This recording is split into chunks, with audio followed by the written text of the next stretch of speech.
Hello, everyone, and welcome back to the Thunder Today YouTube channel. I am your host, Dylan Hibbard, and in today's video, we're going to hit a few different points talking about the Thunder's double big lineup and how effective it really is, and just kind of give you some stats and how possibly the NBA could be going back to the double big era.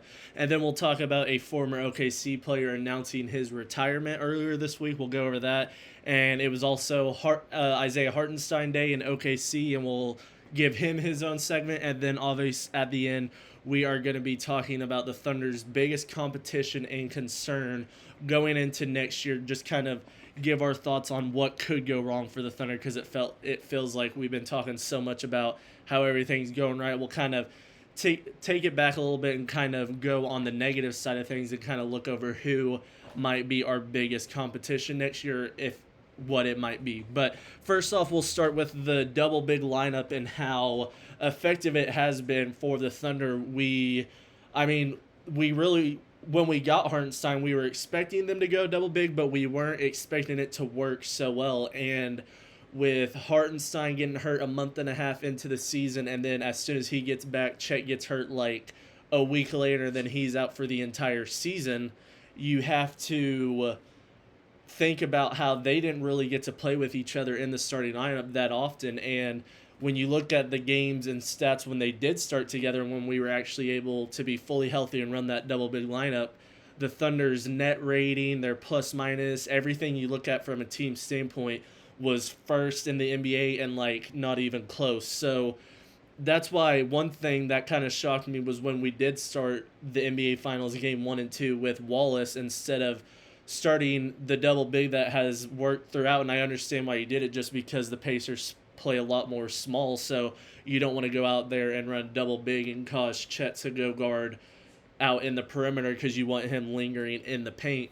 But we're seeing the double big era almost come back, because you look over in New York, you have Cat and Julius Randle running it out there. In Minnesota, you also had Julius Randle and Rudy Gobert, but you kind of run the Rudy Gobert Naz Reid thing now. And you look at it, you have Memphis, who runs Jackson Jr. and Edey.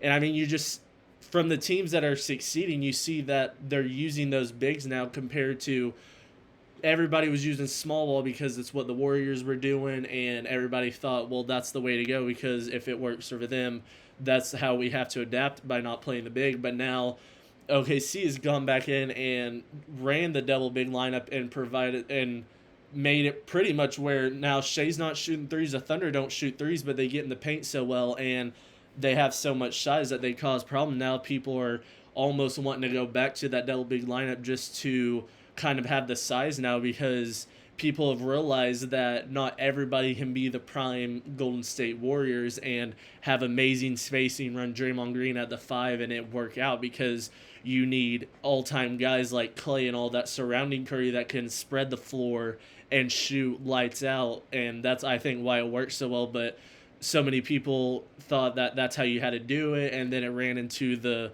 era of pretty much running no centers almost for a certain amount of time. But now we're getting back into that era. Thankfully, a lot to do with OKC and how they ran Chet and Hartenstein and ran the double big lineup. So something to kind of look out for next year is how often do teams kind of go back to that traditional big lineup, or do teams, for the most part, still stick with just the one big, or even try to run small ball. But it's just something to kind of keep your eye out on, because the Thunder were so effective running that lineup. But we're going to kind of transition to this next topic of the former OKC player announcing his retirement earlier this week. Alex Abrines, former Thunder from 2016 to 2019, announced his retirement earlier this week on, I believe it was X and Instagram.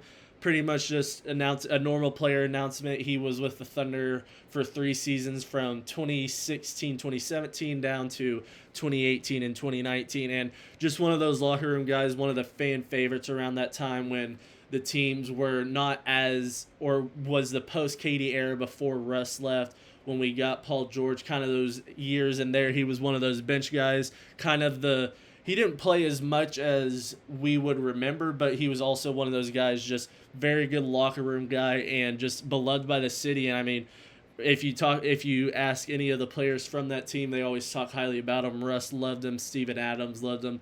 Guys like that. Paul George has nothing but love for him. So just a great all-around guy, and happy retirement to him. We hope nothing but the best for him and his retirement, and just have a great time being able to relax. And then we'll transition to our next one of Isaiah Hartenstein Day. Yesterday was Isaiah Hartenstein Day. I believe the next day should be Caruso, and then I think we're getting into the four of Dort and then the big three. So we're getting close to the end, and then we'll kind of give everybody each of their own segment. But for today, it's Isaiah Hartenstein, a guy who we picked up for last offseason, 3 years, $87 million, and a lot of people were like, that's a major overpay. He is not worth nearly $30 million a year for just being a rebounder. He's not a very good scorer, but from what we saw, it was so worth it, because now not only do the Thunder have the ability, they have a team option on him after this year to save that $28.5 million. He was so effective on defending, getting rebounds, just that little floater he shoots that feels like it goes in about 70% of the time. He will never give you the stats that will pop out on the box score. He might have a game here and there where he scores 12 and has nearly 20 rebounds and all that and just be effective, but his game is providing the screenplay for Shea and stuff, getting those rebounds, and just being an amazing playmaker. Honestly, he's probably the best playmaker on the Thunder. He rivals Shea for that, because just the way whenever he uses those screens and trying to get those guys on that back cut, he just gets it right in there every single time, and he does it so well. And for a guy who has really just kind of got into the OKC community and just has been beloved ever since he joined it, it felt like he just kind of fit right in as soon as he came from OKC, and which is surprising because he was obviously in the Big Apple, New York City, Madison Square Garden, and to go from there to one of the smaller markets, but know that this smallest market has the biggest fan base, and you got brought here to get rebounds, be that playmaker and big, and help us get to that championship, and he succeeded in his very first year. Hopefully we can go back to back and get him one before I think we inevitably don't re-sign him this next offseason, unless we kind of reconstruct a new extension and contract to kind of make it cheaper over those years. Maybe convince him to take that 28 mil over an extra 2 or 3 years maybe. But a guy who, like we've talked about today, a part of the double big lineup, he is a great community guy, just a great leader, and he talks so well about just the team in general, all how they're able to bond, talks about Shea and how good he does. And Isaiah Hartenstein was everything we could have hoped for, everything we needed for in past offseason for this season, to be able to have that extra big against guys like Jokic, Gobert, and all of that, and be able to rebound and help these guys. Even though Hartenstein is not old himself, he's one of the older guys on this team based on experience in the league. So he was able to kind of get those younger guys under his wing and just kind of build that way in. He was without a doubt one of my favorite Thunder players this season. So shout out Isaiah Hartenstein, and I mean, what a guy. And then our last topic of the day is talking about the Thunder's biggest competition next year. And you can look at this from a few different ways. It can be their biggest competition is a West team, it's an East team, or it's even possibly health or stuff from within, because you have to think teams that win the championship, obviously the Thunder were so hungry to win this year. That's why they were 68 wins. That's why it felt so intense every game. You have to think that obviously they're going to still want to go out and win and compete and do it all over again. But in the back of their mind, now that you have one, it just takes that little bit of grit and determination away, because you already know how it feels. So for the Thunder, it's going to be to not fall into that championship kind of trying to think of the word, but like just kind of not fall into that championship where you don't play as well and you just kind of hope you get to the playoffs, because in this Western Conference, it's going to be bad, because if you have a bad week, you could go from the 2 seed all the way down to the 10 seed like that. And I feel like it's going to happen a lot this year, especially we saw it even this past year in those 4 to 10 range. It was separated by like 2 games, if that, by the end of the year. So every single game matters, and hopefully the Thunder realize that, because for them it's going to be not to get too comfortable. You got to realize that this year might even be harder because you have the target on the back. You are the defending champs, and everybody's going to be going after you and planning on stopping you, especially these teams in the West.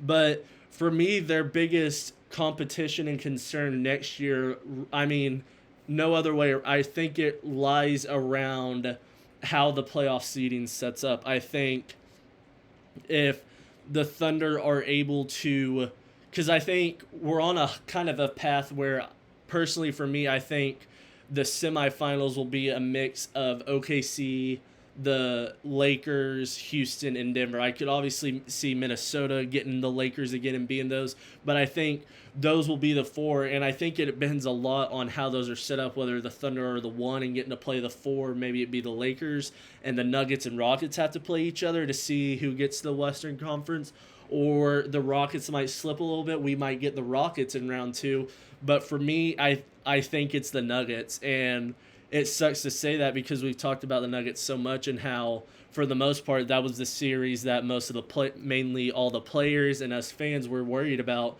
And it just feels like the Nuggets got significantly better this offseason. Not only did they add center depth behind Jokic to give Jokic rest, and Jonas Valanciunas, he's a big body, he's a veteran, he knows how he'll give them high-quality minutes.